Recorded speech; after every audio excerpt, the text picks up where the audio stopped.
Disiplin dan etika perkhidmatan awam. Pengenalan. Sebuah kerajaan yang memerintah bertanggungjawab mengubah dasar-dasar dan peraturan-peraturan yang difikirkan perlu untuk mencapai matlamat sosioekonomi dan wawasan negara. Untuk mencapai matlamat ini, jentera pentadbiran awam dikemas kini bagi memenuhi sebarang keperluan mengikut perubahan persekitaran dan cabaran semasa. Penjawat perkhidmatan awam perlu dikendaki menghayati dan menanam disiplin, sikap dan nilai positif agar ia menjadi teras atau tunggak kepada kepribadian dan tata kelakuan anggota perkhidmatan awam.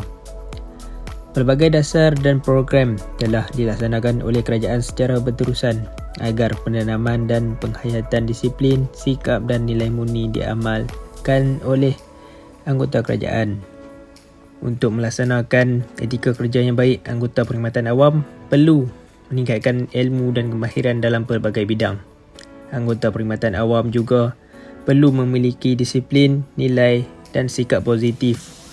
Mereka juga seharusnya mencari pendekatan baru bagi meningkatkan kepakaran agar mereka lebih cekap dan inovatif ke arah menyumbang kepada pembangunan negara.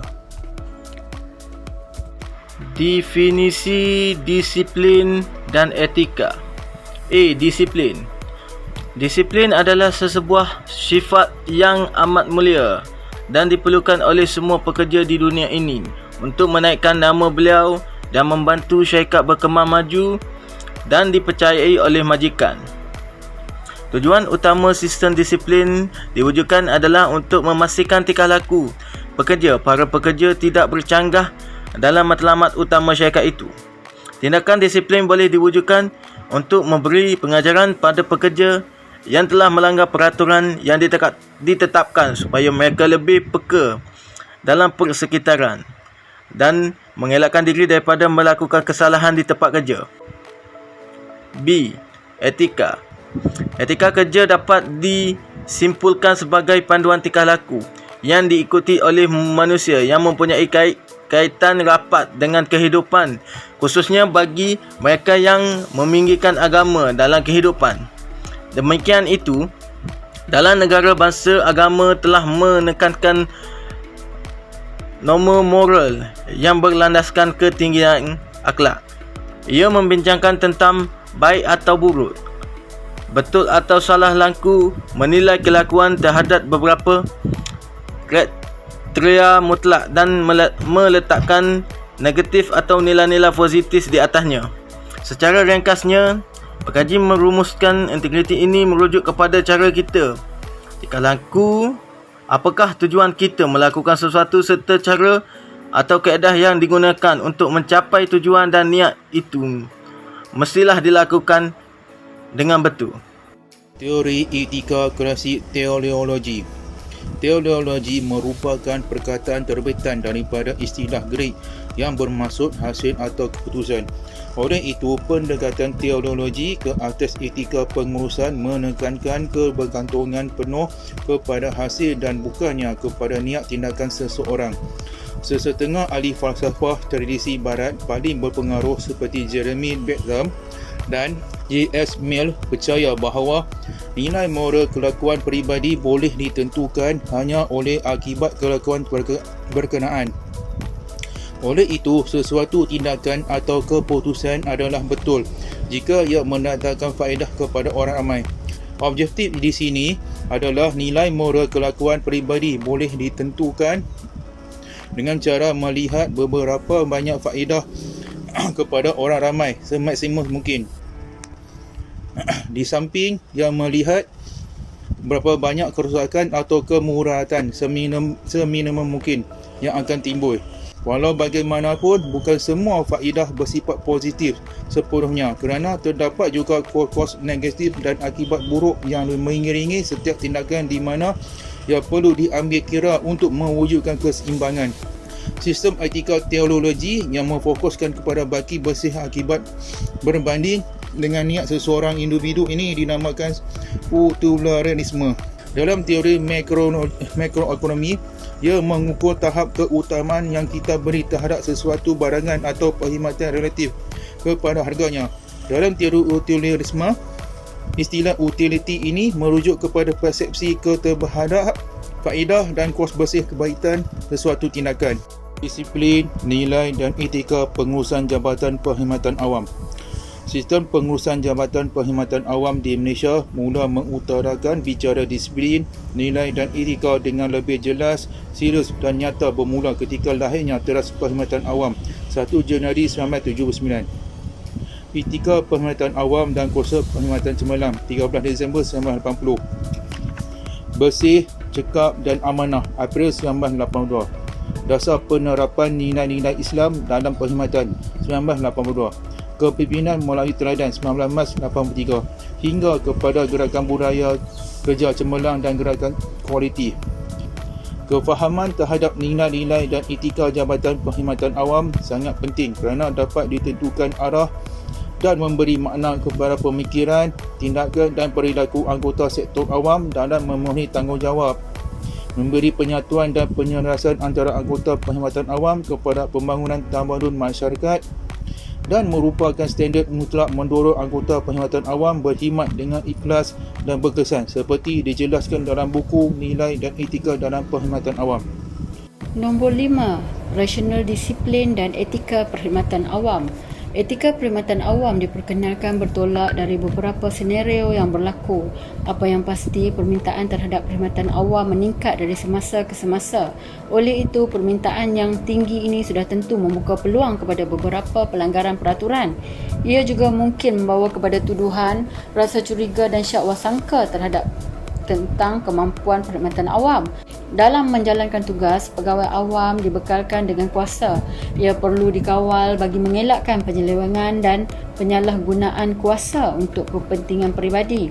Di antara rasional nilai dan etika perkhidmatan awam adalah seperti berikut. 5.1 Rasional. Anggota perkhidmatan awam di Malaysia mempunyai 4 peranan utama dalam pembangunan negara, iaitu A. Perkhidmatan awam adalah satu institusi utama masyarakat dan negara. B. Perkhidmatan awam memberikan perkhidmatan kepada raja, kerajaan dan rakyat dengan penuh kesetiaan. C. Perkhidmatan awam bertanggungjawab membentuk satu masyarakat yang adil dengan sistem ekonomi terbuka yang berpandukan kepada kepentingan awam, menjaga keamanan dan perundangan, menggalakkan inovasi, penyelidikan dan pembangunan tamadun. D.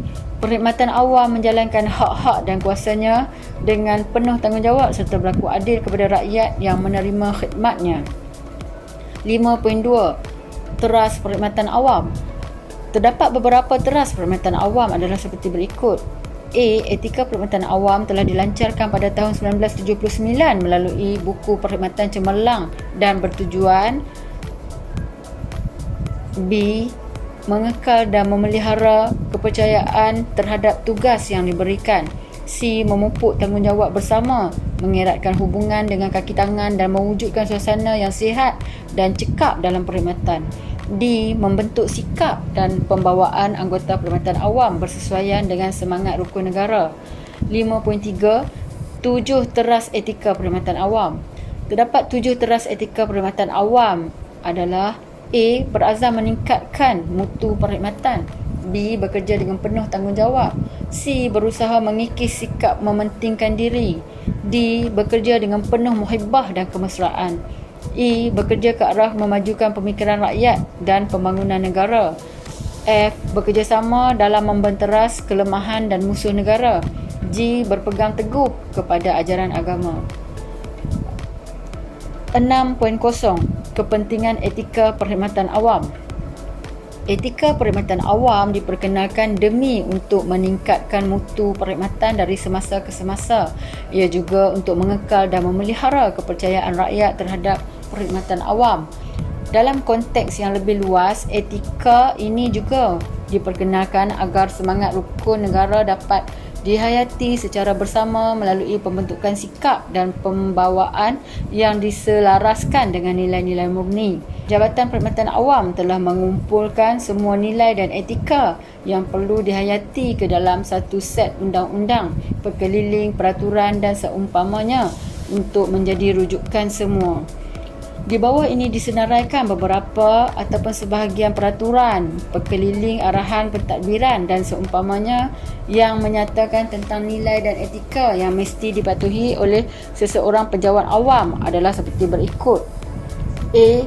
Prevention of Corruption Act 1961 Revised 1971. B. Official Secrets Act 1972 dan C. Financial Procedures Act 1957. D. Akta Pendidikan dan Peraturan Pendidikan. E. Surat Perkeliling Ikhtisas bilangan 6/1985 dalam kurungan Peraturan Pakaian Guru di Sekolah Pensyarah di Maktab Perguruan, Politeknik, lain-lain pegawai dan kaki tangan perkhidmatan pelajaran di Pejabat Pelajaran Daerah atau bahagian Jabatan Pelajaran Negeri dan Kementerian Pelajaran. F. Perkeliling Perkhidmatan bilangan 2 tahun 1985 dalam kurungan pakaian masa bekerja dan semasa menghadapi upacara-upacara rasmi bagi pegawai-pegawai awam. G. Surat Perkeliling Ikhtisas bilangan 2/1982 dalam kurungan waktu hadir ke sekolah, waktu hadir ke kelas, mengajar ikut jadual waktu, waktu tidak mengajar ataupun free period, semak buku latihan murid dan memberikan bimbingan. Pelaksanaan dan pembudayaan disiplin nilai profesionalisme dalam perkhidmatan awam di Malaysia. Antaranya mewujudkan efektif government yang merangkumi keberkesanan peranan yang dimainkan oleh kerajaan, perkhidmatan sektor awam dan penglibatan sektor swasta serta fungsi masyarakat adalah suatu usaha yang tidak dapat diadakan oleh mana-mana kerajaan di dunia bagi mencapai matlamat, prosperity dan kemajuan negara. Antaranya ialah aspek perlu diambil kira untuk merealisasikan hasrat ini termasuklah kestabilan politik, rangsangan ekonomi, kemajuan pendidikan dan keberkesanan sistem perkhidmatan awam. Terdapat pelbagai isu yang menyatakan bahawa perkhidmatan awam bertaraf dunia usaha-usaha berterusan dalam membangunkan personel yang efektif perlu dilakukan.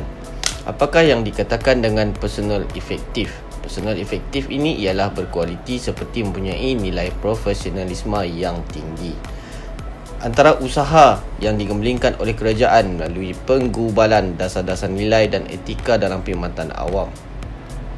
Dasar berkaitan dengan nilai pembudayaan profesionalisme dalam perkhidmatan awam ini di negara ini telah diusahakan dengan giatnya sekitar tahun 1980-an. Antara dasar-dasar tersebut, pertama ialah dasar penerapan nilai Islam dalam pentadbiran.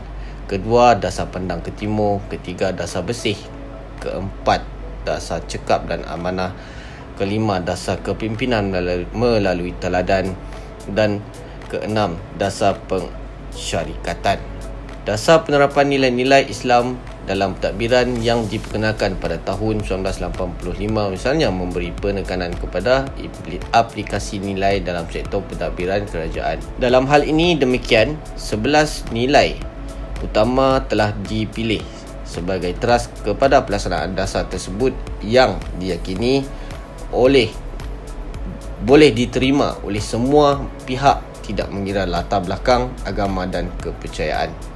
Nilai-nilai tersebut ialah seperti amanah, tanggungjawab, ikhlas, dedikasi, sederhana, tekun, bersih, disiplin, bekerjasama, berbudi mulia dan bersyukur. Kesemua nilai itu diharap menjadi asas kepada pembentukan sebuah identiti masyarakat yang disegani, bermaruah dan bersatu atas semangat perpaduan nasional.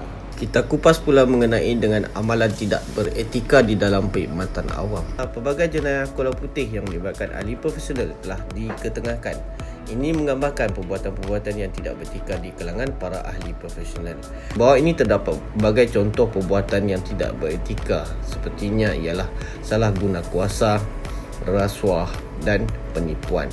Antara aspek-aspek tersebut iaitu salah guna kuasa. Pada masa kini, jenayah ini berlaku demi menjaga nama dan maruah seseorang itu dari dikenakan tindakan undang-undang daripada jenayah yang telah dilakukan. Mereka yang terlibat dalam penyalahgunaan kuasa dianggap sebagai mementingkan diri sendiri dan mengenepikan norma-norma masyarakat. Mereka juga menggunakan kuasa untuk menyalahguna maklumat untuk tujuan memberi keuntungan kepada keluarga dan rakan-rakan dalam pemberian kontrak atau dalam menguruskan pinjaman atau subsidi. Kita tengok pula mengenai rasuah. Apakah yang dikatakan dengan rasuah? Rasuah ditafsirkan sebagai ganjaran atau imbuhan yang diperoleh hasil daripada melakukan sesuatu kerja yang tidak sepatutnya dilakukan. Rasuah bukan sahaja diterima dalam bentuk wang ringgit, tetapi juga diberi berbentuk dalam material. Rasuah adalah satu jenayah kola putih paling tinggi di Malaysia. Kegiatan seperti ini akan memberi implikasi dan tanggapan buruk oleh masyarakat akan profesion seorang profesional yang dikira beretika dalam semua hal. Kita tengok pula apa mengenai dengan penipuan. Penipuan mempunyai pelbagai tujuan, antaranya penipuan untuk menyembunyikan kesalahan yang telah dilakukan dari pengetahuan umum. Terdapat pelbagai penipuan boleh dilakukan, antaranya ialah memasukkan dokumen dan maklumat, pengeluaran dan pemasukan, periklanan dan lain-lain. Kesimpulan, keseluruhan perbincangan di atas jelas menunjukkan bahawa pelaksanaan perkhidmatan berasaskan disiplin, nilai dan etika dalam perkhidmatan awam adalah suatu amalan yang perlu dilaksanakan dengan efektif dalam perkhidmatan ini ingin direalisasikan. Bahkan ia juga mampu menyumbang ke arah penyempurnaan agenda pentadbiran negara ini. Bagi memastikan pelaksanaan nilai dan profesionalisme, penulisan telah menghuraikan pelbagai dasar dan bentuk pengurusan nilai dan etika yang telah dilaksanakan dalam perkhidmatan awam melalui dasar-dasar dan panduan serta perkelilingan perkhidmatan awam di Malaysia. Selain pelaksanaan dasar dan panduan perkhidmatan yang diperkenalkan oleh pihak kerajaan, seluruh pejabat awam mesti memainkan peranan dalam memberi komitmen yang tinggi serta berrealisme untuk membangunkan pelbagai kecekapan bagi meningkatkan keberkesanan dan mewujudkan satu sistem nilai yang mendorong ketekalan dan pengajaran hala tuju dalam perkhidmatan.